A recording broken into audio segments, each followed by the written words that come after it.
Bueno, perfecto.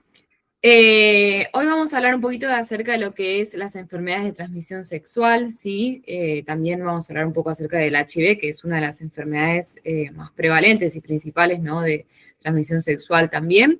Esta es una charla informativa, ¿sí? Cualquier duda o consulta pueden hablar, desmutearse directamente porque yo no lo llego a ver, pero vamos hablando y la idea es, bueno, apuntar obviamente a el estar informados, a cómo prevenir estas enfermedades y a saber los síntomas, ¿no? Justamente para detectarlas de forma precoz también. Así que bueno, vamos a comenzar con la charla. Primeramente, definirlas. ¿Qué son las enfermedades de transmisión sexual? Son infecciones que pueden transmitirse de una persona a otra durante prácticas sexuales, principalmente, ya puede ser orales, vaginales y o anales, sin preservativo, es decir, sin un método de barrera o sin ningún tipo de protección, ¿sí? Es importante saber que no generan inmunidad una vez contraídas estas enfermedades, por lo cual una persona puede adquirir de forma reiterada una misma infección, ¿no? Sabemos que hoy en día, gracias al avance de medicaciones y de los estudios y demás, todas estas enfermedades tienen un diagnóstico precoz y tienen tratamiento, ¿sí? Así que cuanto más precoz es el diagnóstico, también más efectivo va a ser el tratamiento para este tipo de infecciones, ¿sí? Bien, bueno, vamos a hablar acerca de lo que es las infecciones de transmisión sexual principales, ¿no? Las más prevalentes. Una de ellas es hoy en día la sífilis, ¿no? ¿Qué es la sífilis? Es una enfermedad infecciosa producida por una bacteria. El nombre es medio raro, pero se llama Treponema pallidum, ¿sí? Es una bacteria que se transmite fundamentalmente por contacto sexual y se caracteriza por presentar diversos estadios clínicos a lo largo de la evolución de la enfermedad, ¿sí? La transmisión es mayor en etapas tempranas. En esta enfermedad vamos a ver ahora, después que tiene 3 estadios, ¿sí? Un estadio primario, un estadio secundario y un estadio terciario. La transmisión de la enfermedad es en etapas tempranas, en el estadio primario y secundario, ¿no? Y disminuye gradualmente con el paso del tiempo. Aún así, en sus etapas tardías, que hablamos de nosotros de latentes o de terciarias, ya debe ser tratada para evitar la progresión de la enfermedad, ¿sí? En la mujer existe el riesgo de transmisión fetal durante el embarazo y debe priorizarse el tratamiento en cualquiera de sus etapas. Por eso hoy en día, en todos los controles de mujeres embarazadas y demás, lo que se controlan también son las serologías para ver si la mujer tiene sífilis, ya que esto se transmite al bebé intraútero y puede generar malformaciones y problemas a nivel de la salud del embrión, ¿sí? Bueno, ¿cómo son los síntomas y el cuadro clínico de lo que es la sífilis? Como hablábamos recién, la sífilis se divide en 3 estadios. Tenemos sífilis primaria, que se caracteriza por una erosión única infiltrada llamada chancro primario, que literalmente es como una especie de úlcera o de grano, ¿sí? Que no duele, que de alguna manera está en el sitio de inoculación, es decir, en el sitio de infección primario de la bacteria, ¿sí? Se puede dar, por ejemplo, en las áreas genitales, ¿sí? En el hombre o en la mujer, o incluso puede darse a nivel de lo que es las áreas de la boca, ¿sí? O demás, en donde justamente la bacteria hace su primera infección, ¿sí? Su primer contacto. Bien. Bueno, después tenemos sífilis secundaria, que los primeros síntomas aparecen dentro de los 6 meses de una vez adquirida la infección. Su forma más característica es un brote, ¿sí? A nivel de la piel, que no pica, pero que afecta principalmente las palmas y las plantas, ¿sí? Evoluciona por brotes y, bueno, lesiones también que pueden alojarse en lo que son las mucosas y en otras áreas a nivel de la piel, ¿sí? Y estas lesiones es importante saber que son contagiosas, ¿sí? Que las personas también pueden contagiarse, no de la misma manera que de forma de transmisión sexual, ¿sí? Pero estas lesiones sí pueden ser contagiosas, aunque hay menos casos o menos prevalencia para el contagio, ¿sí? Después tenemos la sífilis terciaria, en donde ya es un avance de la enfermedad. Es sífilis que no fue tratada, así que avanzó durante años y ya afecta más que nada a órganos como el corazón, ¿sí? Como la piel, como los huesos. Esto ya es cuando las personas tienen sífilis y, bueno, no se la han tratado durante años y ya trae otro tipo de problemas a nivel de la salud, ¿no? Bien, incluso puede traer problemas a nivel neurológico como una demencia, parálisis y demás, ¿sí? Bueno, acá a modo ilustrativo, como pueden ver, vemos lo que son el cuadro clínico en la etapa 1, que sería la etapa primaria. Acá vemos la lesión, ¿sí? Miren cómo es bien, es como una úlcera, esto no duele, ¿sí? La persona, incluso si no se la ven, a veces no se dan cuenta que tiene esta lesión, pero es bastante característica en el sitio en donde la bacteria hizo su primer contacto, ¿sí? Y aparece de 3 a 90 días después de la exposición a lo que es la bacteria, ¿sí? En el estadio 2, la etapa 2, tenemos este sarpullido que sale en la piel, ¿sí? De 4 a 10 semanas después de la infección inicial, ¿sí? Con estas lesiones que predominan a nivel de lo que son las palmas y las plantas. Y después en la etapa 3 tenemos que, bueno, ya desde 3 a 15 años después de la infección inicial, la afectación de los órganos internos, ya sea el corazón, el hígado y el cerebro, ¿sí? Muy bien. Es importante saber que la bacteria de la sífilis es transmitida especialmente por el contacto directo con las lesiones que se presentan en el área genital, como hablábamos recién, ¿sí? De lo que es la úlcera, el chancro, también esa lesión es súper contagiosa y nada, tiene presencia, digamos, de bacterias a nivel microscópico, ¿no? Como las lesiones iniciales no producen dolor o pueden estar ubicadas en alguna zona no visible, como hablábamos recién, genitales internos o en la cavidad bucal, es posible que la persona no sepa que tiene sífilis y las lesiones en la piel aparecen en la segunda etapa de infección y son muy contagiosas, que es lo que hablábamos también. Como para que quede el concepto y para que nos quede claro esto, ¿sí? Bien, ¿cómo se hace el diagnóstico? Bueno, tenemos que el diagnóstico es muy sencillo en cuanto a la sífilis. Es por medio de una extracción de sangre, ¿sí? La realidad es que se piden serologías y ahí enseguida sale lo que es BDRL, ¿sí? Que es un método de prueba para detectar si están, digamos, la bacteria en sangre, ¿sí? Y también tenemos un test rápido que está disponible de 15 a 30 minutos una vez que se toma la muestra de sangre, ¿sí? Y vemos si tiene un resultado positivo, ya nos puede dar una idea de forma rápida, ¿sí? De que la persona quizás tenga un diagnóstico de sífilis, ¿sí? Bien. ¿Cómo es el tratamiento de la sífilis? Bueno, es importante saber que la sífilis se cura, ¿sí? Tiene cura y la cura es, digamos, ya directamente se trata, se cura y no aparece más en sangre. Pero sí es importante hacerlo de forma precoz, ¿sí? El tratamiento es sencillo y seguro, está disponible, bueno, en nuestro país de forma gratuita en todo lo que son los espacios de salud pública, ¿sí? En las salitas, en los hospitales y demás. Una vez que se detecta que el paciente tiene sífilis, se lo puede tratar de forma gratuita y debe realizarlo la persona que tiene la infección y sus parejas sexuales. Su pareja sexual o sus parejas, ¿no? Depende la persona. En el caso de que, por ejemplo, una mujer o un hombre dé positivo para sífilis y está en pareja, ¿sí? Se tiene que tratar, más allá de que la pareja no se haya hecho estudios y demás, se tienen que tratar los dos, ¿sí? Ya que la pareja también estuvo expuesta a la infección. ¿Bien?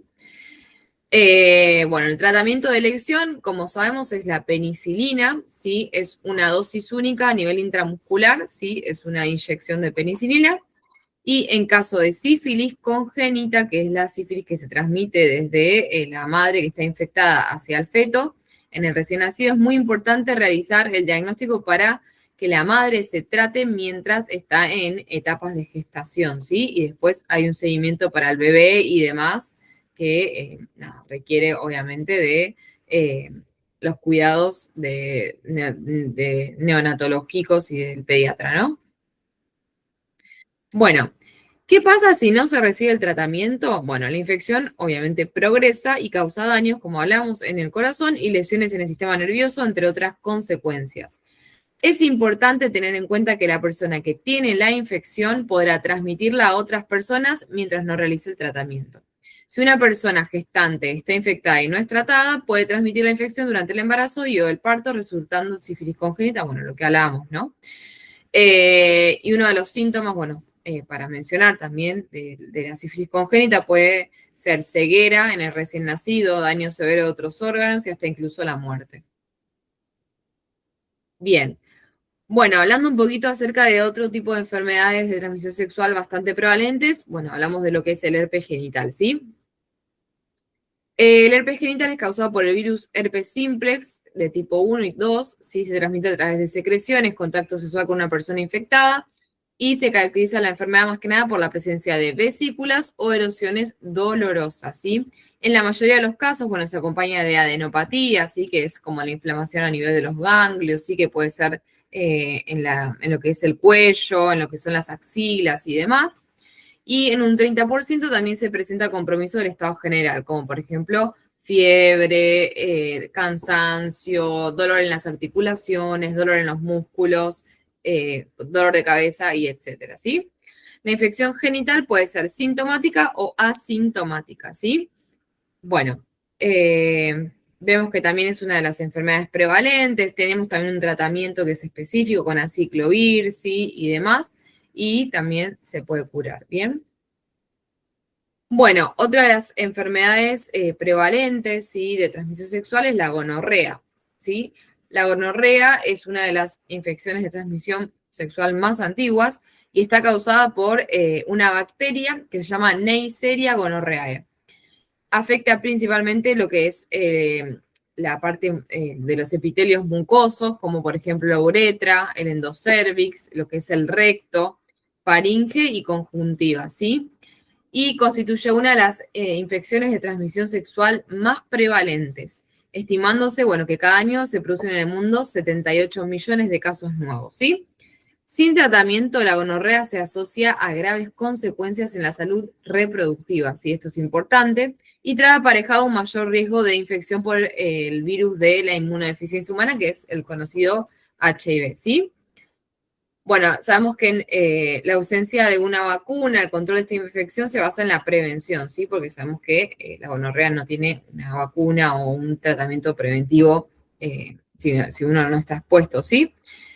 Eh, bueno, pero sí tiene tratamiento antibiótico y es importante, como toda enfermedad de transmisión sexual, lo que son los diagnósticos tempranos, ¿sí?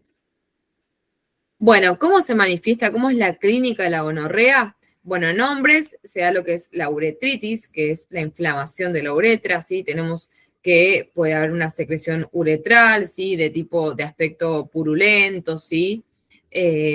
Bueno, y después disuria, que es dolor al orinar, ¿sí? O muchas ganas de ir al baño y demás, ¿sí? De hacer pis. También puede pasar, como una infección urinaria, ¿sí? En mujeres se da lo que es la cervicitis, que es la inflamación de lo que sería la parte del cuello uterino, ¿sí? Esto genera una secreción a nivel vaginal que puede ser purulenta, ¿sí? Puede generar dispaurenia, que es dolor al tener relaciones sexuales. Uretritis también puede generar, que es la disuria, que habitualmente, bueno, es dolor también al orinar, ¿sí? Que se presenta como una clínica de infección urinaria. ¿Cómo se diagnostica la gonorrea? El diagnóstico se realiza a través de estudios de las secreciones y de la evaluación clínica. ¿Cuál es el tratamiento? Bueno, se trata y se cura con el uso de antibióticos, como es una bacteria, ¿sí? Luego de recibir una dosis única, aunque, bueno, a veces puede ser necesaria varias dosis para cumplir el tratamiento, ¿sí? Como hablábamos, al igual que la sífilis, el tratamiento se realiza de forma gratuita en los hospitales públicos y centros de salud de todo el país. Y es importante que las parejas sexuales de la persona con la infección también reciban tratamiento, aunque no presenten síntomas. Bien, bueno, vamos a hablar un poquito de lo que es el HPV, el virus del papiloma humano, ¿sí? Es una familia de virus que afecta a todas las personas más allá de su género, ¿sí? Existe alrededor de 100 tipos de HPV, de los cuales 40 afectan la zona genital y anal. Se clasifican en dos grandes grupos. Tenemos los virus del papiloma humano de bajo riesgo oncogénico, es decir, que se asocian a lesiones benignas, no a lesiones malignas que generen cáncer, como por ejemplo verrugas y lesiones de bajo grado, ¿sí?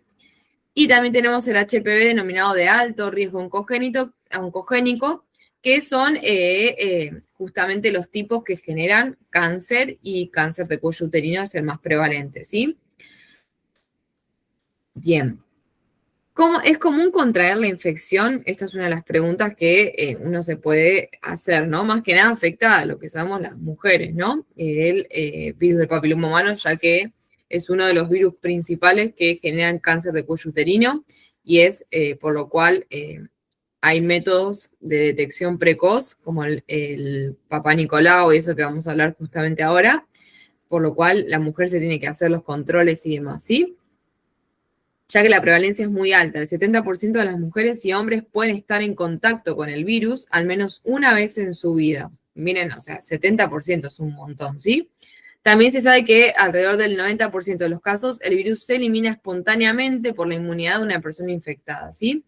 Pero se estima que cuatro de cada 5 personas van a contraer uno o varios tipos de HPV en algún momento de sus vidas. O sea, 4 de cada 5 personas. Es un montón, ¿sí? Cómo circula lo que es el virus del HPV y cómo uno está expuesto a eso, ¿sí? ¿Cómo se detecta el HPV? Bueno, se puede manifestar con la aparición de verrugas a nivel de lo que es el área genital principalmente. Si bien estas aparecen en la zona anal o incluso en la cavidad oral, puede hacerse evidente en lo que es la vagina o el cuello uterino durante el examen ginecológico, ¿sí? Detectarse mediante la prueba del Papá Nicolau con el uso de pruebas moleculares específicas es el método diagnóstico más certero y efectivo, ¿sí? Por eso las mujeres tienen controles ya a partir de los 25 años o incluso antes si han iniciado relaciones sexuales. Se tienen que realizar el PAP, ¿sí? De forma regular, con controles. Bueno, si está todo bien, se realizan cada 2 años, ¿sí? Si hay lesiones, bueno, es más riguroso el control y demás, ¿sí? Pero bueno, para eso tenemos justamente este método que es el método efectivo de forma precoz para tratar la enfermedad, ¿sí? Bueno, ¿se puede curar completamente? El 90% de las mujeres que se infectan por el HPV presentan una respuesta inmune que elimina la detección del virus dentro de los siguientes 24 meses. Pero hay un 10% restante de las mujeres que son aquellas que presentan la infección de forma persistente y en quienes hay mayor riesgo de, bueno, de que estas lesiones sean malignas y de contraer cáncer de cuello uterino, ¿sí? Por eso es importante que uno pueda hacer la detección precoz para tratar el HPV, y en el caso de que justamente sea un tipo de HPV que genera cáncer o oncogénico, ¿sí? El tratamiento temprano es lo más efectivo, ¿sí? Porque ya una vez que uno lo agarra tarde es como todo, lamentablemente depende ya de la respuesta que tenga la persona al tratamiento y demás, ¿sí? Bueno, acá como a modo de resumen, para recordar, sí, que hay 2 tipos de grupos de HPV, los de bajo riesgo y los de alto riesgo, ¿sí? Bien, hay formas de prevención, además del el cuidarse, el tener métodos, eh, justamente el cumplir con los controles ginecológicos en el caso de las mujeres, de realizarse el PAP y demás. Sí, bueno, hoy en día tenemos lo que es la vacunación contra el HPV, ¿sí? Cuando se administran las edades recomendadas, la vacunación protege contra la infección del virus del papiloma humano, previniendo el desarrollo de enfermedades asociadas como las verrugas genitales y los cánceres, ¿sí? La estrategia de vacunación es una dosis única de vacuna que reciben las mujeres a los 11 años y los varones también, o sea, toda la población a los 11 años ahora está en el calendario de vacunación, ya hace bastante igual. Y en caso de no haber recibido la vacuna a la edad correspondiente, la misma está disponible para las mujeres nacidas a partir del año 2000, ¿sí? Y los varones nacidos a partir del año 2006 que tengan menos de 26 años al momento de la vacunación, ¿sí? Porque justamente es algo reciente eh, el tema de la vacunación y es para a partir de ese rango de edad, ¿sí? Bueno, hablando ahora un poquito acerca de lo que es el VIH, SIDA, vamos a hacer hincapié en esta enfermedad, sí que es una enfermedad de transmisión sexual y tiene varias vías también de transmisión, pero una de las principales vías es justamente por vía sexual, ¿sí? ¿Qué es el VIH? Como para definirlo. Bueno, se define como el virus de la inmunodeficiencia humana, ¿sí? ¿Por qué inmunodeficiencia? Porque afecta principalmente a las células del sistema inmune, de forma progresiva desde el momento del contagio, ¿sí? Debilitando de a poco las defensas contra las personas, contra las enfermedades, perdón, producidas por microorganismos y algunos tipos de cáncer. Es lo que se transmite de persona en persona e ingresa al organismo por diferentes vías de contagios. Bueno, de forma sencilla y simple, como para que se entienda, este virus lo que genera es justamente afectación a nivel del sistema inmune. Es decir, progresa, se replica y la persona se queda sin células, digamos, del sistema inmune para mantener su defensa frente a otras infecciones, ¿sí? Por eso las personas de por sí, ya cuando entran en un estadio de SIDA, sí que ya es un estadio de enfermedad, cualquier infección son bastante lábiles a contraer cualquier infección y eso puede llevar a la muerte, ¿sí? Porque la persona básicamente no tiene sistema inmune que pueda responder a las infecciones que puede tener, ¿sí? Bueno, ¿y qué es el SIDA? Porque no es lo mismo HIV que SIDA, ¿sí? El SIDA ya es el síndrome de la inmunodeficiencia adquirida y representa el estadio final, ¿sí? De la infección por el VIH. Cuando hablamos de SIDA ya hablamos del estadio final de lo que generó este virus en el organismo porque no se trató y no se detectó antes, ¿sí? En este estadio ya el nivel de linfocitos T, que son las células de la inmunidad, que son las células atacadas principalmente por el virus, se encuentra en niveles muy bajos, es decir, ya no puede, digamos, remontar ese sistema inmune, por lo cual aparece el estadio de SIDA, ¿sí? Y ahí es donde empiezan a aparecer enfermedades oportunistas, las cuales conllevan a la muerte, ¿sí? Nosotros constantemente estamos expuestos a virus, a bacterias, a hongos, pero tenemos un sistema inmune que responde por eso. Una persona que está infectada con HIV, ¿sí? Con el virus de la inmunodeficiencia humana, cuando progresa la enfermedad, no tiene un sistema inmune que pueda responder a las infecciones que nos rodean. Entonces, cualquier bicho, por así decirlo, que se agarre a la persona, ya lo puede llegar a matar, ¿sí? Bueno, hoy en día lo bueno es que tenemos tratamientos que son cada vez más son más eficaces, ¿sí? Para que la persona justamente que tiene el virus de la inmunodeficiencia humana, el VIH, no llegue al estadio de SIDA, es decir, no se desarrolle este estadio y pueda de alguna manera empezar a levantar, digamos, esas células de su sistema inmune que están siendo afectadas, ¿sí?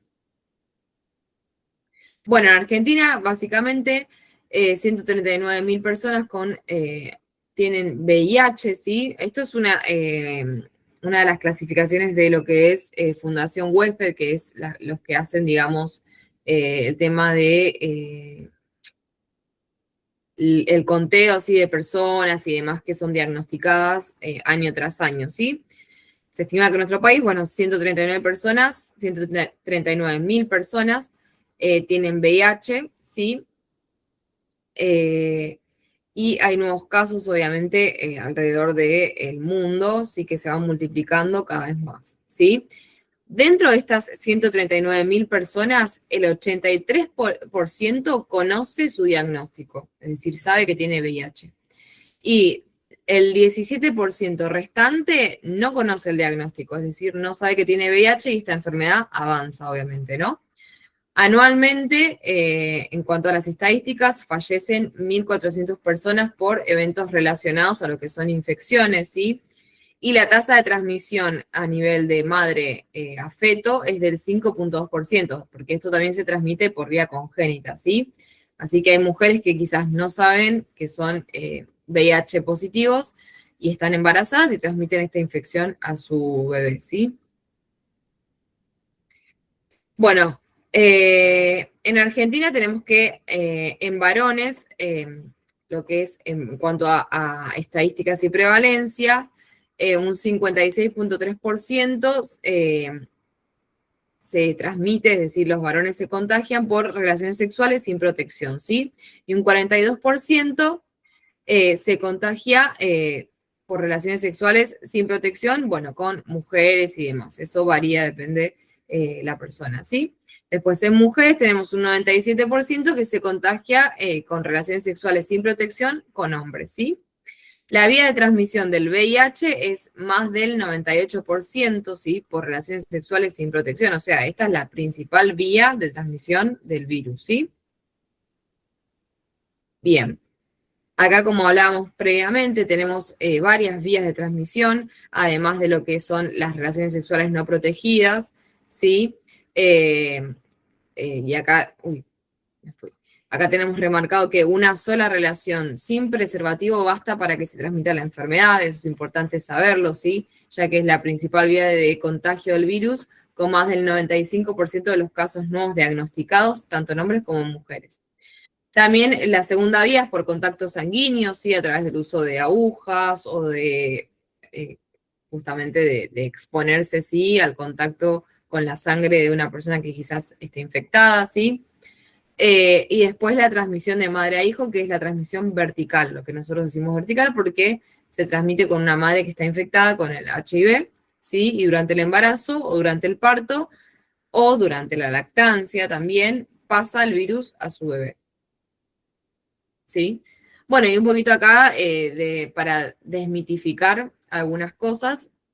El VIH no se transmite a través de la saliva, no se transmite a través de compartir, por ejemplo, vasos, platos, cubiertos, no se transmite mediante duchas o piscinas, tampoco por picaduras de mosquito. Bueno, y después tenemos otros ejemplos como a través de apretón de manos, de un beso, ¿sí? No transmite el HIV en caso de que, obviamente, la persona también cumple el tratamiento infectivo y demás, ¿sí? Bueno. Bueno, esto es un poquito de mecanismo de acción. Bueno, esto ya es como muy específico, ¿sí? Pero básicamente es donde actúa, digamos, el virus. Este justamente, si vemos acá, es la representación de lo que sería el virus, que afecta a las células, ¿sí? De lo que es el linfocito que nosotros decimos de la célula del sistema inmune, y comparte justamente su material, su ADN, a la célula del sistema inmune, y esto hace que esta célula esté infectada, ¿sí? Y después se replique y genere, obviamente, más aumento de lo que son células infectadas por el virus. Bien, ¿cómo es el curso natural de la enfermedad? Desde que el virus entra a la sangre, se empiezan a infectar las células, lo que hablábamos recién, se produce una destrucción de lo que son las células del sistema inmune al principio y disminuyen de forma drástica y aumenta lo que es la carga viral, ¿sí? Y ahí este periodo se conoce como la primoinfección, ¿sí? Que es el primer contacto con el virus. ¿Bien?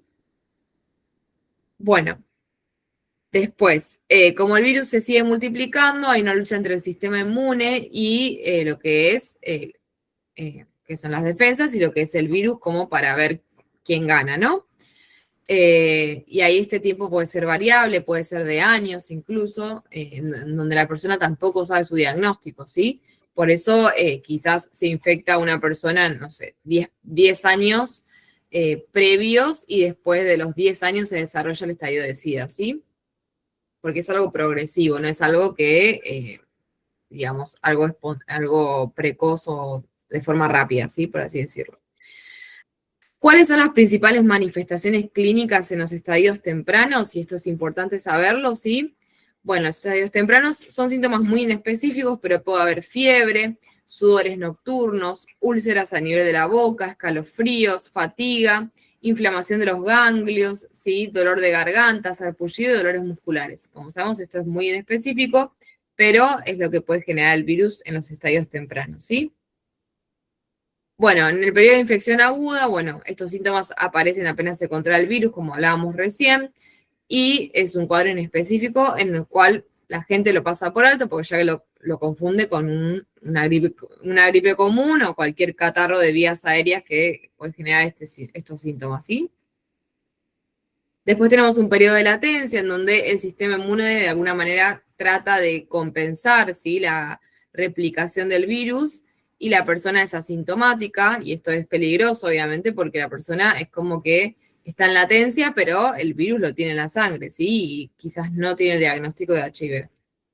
Y después el periodo final de SIDA, en donde ya el sistema inmune está muy afectado y aparecen las enfermedades oportunistas.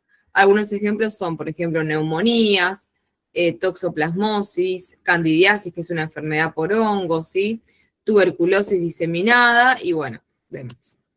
Es un estadio crítico en el cual casi siempre termina llevando a la muerte, ¿sí?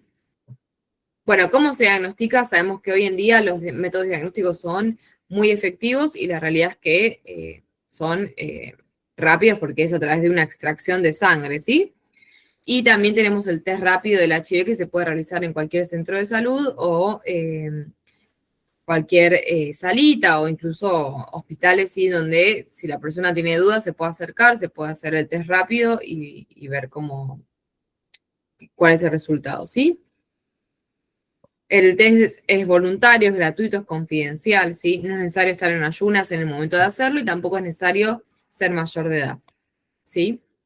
Bueno, y acá tenemos una muestra de cómo se realiza el test rápido, ¿sí? Es un pinchecito en donde se coloca ahí en una tableta y se evalúa el resultado de forma rápida, ¿sí? Bueno, acá tenemos otra imagen también a modo ilustrativo, ¿sí? Bien, y esta es una de las pruebas muy confiables, ¿sí? De todas maneras, se tiene que confirmar, obviamente, con un laboratorio o un análisis de sangre, ¿sí? Bueno, ¿cuál es el tratamiento del HIV? Que es un tratamiento muy efectivo hoy en día, ¿sí? Son con los antirretrovirales. Antes las personas tomaban muchas pastillas y eso quizás entorpecía un poco el tratamiento, ¿sí? O hacía que las personas simplemente dejen el tratamiento. Pero hoy en día todas esas pastillas se resumen a una sola pastilla que tiene que tomar la persona y la realidad es que es súper efectivo porque disminuye la carga viral, incluso la persona pasa a ser indetectable, que es decir, en una muestra de sangre ya el virus ni siquiera es detectable en sangre, eso es porque sigue tomando, porque está tomando la medicación de forma correcta, ¿sí? Bueno, el objetivo del tratamiento es evitar la progresión de la enfermedad y llegar a la carga viral indetectable, como hablábamos recién. Indetectable es igual a intransmisible, es decir, la persona cuando es indetectable no transmite la enfermedad, ¿sí? Bueno, esto para a modo de prevención, ¿sí? Obviamente sabemos que como es una enfermedad de transmisión sexual, los métodos de prevención van a ser los métodos de barrera, ¿sí? El uso correcto de preservativos y demás, ¿sí? Bueno, a nivel sanguíneo, bueno, en caso de contacto con agujas y jeringas y demás, obviamente tener la adecuada protección en cuanto a, bueno, estamos quizás en el sistema de salud y demás que somos los que están expuestos, ¿no? O las personas que, bueno, que están haciendo tatuajes, piercing o implantes también tienen que protegerse de esa manera, ¿sí? Bueno, y la prevención de madre a hijos, ¿sí? Obviamente durante el embarazo, la madre se realiza todas las serologías correspondientes para saber si está infectada con algún tipo de infección de transmisión sexual y se hace el test del VH uno por cada trimestre, ¿sí? Bueno, conceptos falsos que todavía circulan, ¿sí? Se continúa relacionando al SIDA como una enfermedad terminal, apareciendo la idea de mejor no saberlo, es decir, retrasar el testeo por considerar que el diagnóstico sí o sí llevará a la muerte, ¿sí? Un portador sano para referirse a quienes no presentan síntomas asociados al SIDA, que está como dormido el virus, y etcétera, se podría asociar a que no habría posibilidades de transmisión del virus, como tampoco la posibilidad de reinfección. ¿Qué significa esto? Es decir, la persona puede ser intransmisible cuando ya es indetectable el virus a nivel de la sangre, pero no tiene que dejar de tomar la medicación, o sea, la persona tiene que tomar la medicación de por vida, ¿sí? Ya que el virus siempre va a estar alojado a nivel, digamos, de su organismo, pero puede tener carga viral baja, ¿sí? Pero si deja de tomar la medicación, ya ese virus se empieza a reproducir de vuelta, ¿sí? Bueno. Y como para ir finalizando, bueno, acá tenemos el Día Mundial de lo que es la lucha contra el VIH-Sida, ¿sí? Más que nada para concientizar a la población y demás, que es el 1 de diciembre, ¿sí? Y acá es donde también se realizan campañas, se realizan testeos rápidos, de todas maneras durante todo el año, ¿sí? están centros de salud y en hospitales el testeo rápido que es de forma gratuita, confidencial y la persona puede acercarse a realizarlo, ¿sí? Y bueno, obviamente lo que promocionamos a nivel de lo que es la salud y demás es a que la persona se testee, ¿sí? Se haga un correcto abordaje de lo que es la enfermedad en caso de tenerla, ¿sí? De derribar esos prejuicios, de que hoy en día, gracias a las medicaciones y demás, la persona puede tener una vida completamente normal, ¿sí? Y bueno, todas esas cosas que hay que implementarlo bien. Bueno, y desde ya, muchas gracias por la atención.